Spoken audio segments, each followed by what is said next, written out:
আমার নাম হালিমা। আমার নাম রুনা। আমরা হচ্ছে ছোটবেলার বান্ধবী, আমার বেস্ট একদমই ফ্রেন্ড, ছোট। কিন্তু অনেক বছর আমাদের কারো যোগাযোগ ছিল না, দুজন আলাদা আলাদা ছিলাম।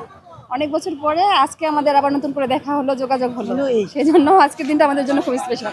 আর আজকে প্রায় আমরা 15 বছর পরে আজকে দুজনে একসাথে হচ্ছি। এই ফার্স্ট এই কেউ জন্য কেউকে দেখি ঈদের আনন্দটা আমাদের জন্য একটু স্পেশাল। অন্যরকম আছে। আমার সাথে যারা জব করে, যারাই শুনছে এই কথাটা জানে আজকে ওর সাথে আমি দেখা করবো, মানে সবাই কেউ বিশ্বাস করে না যে এত দিনের পরিচয় কখনো থাকে।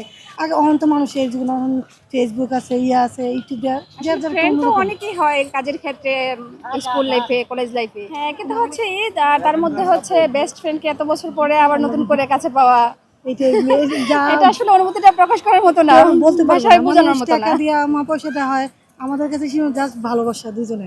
ওর বাসা হচ্ছে ঢাকাতেই আর আমার বাসা কুমিল্লাতে, যে কারণে এত বছর আমাদের যোগাযোগ বন্ধ ছিল। এখন আমিও ঢাকায় থাকি, তারপরে ওর সাথে যোগাযোগ।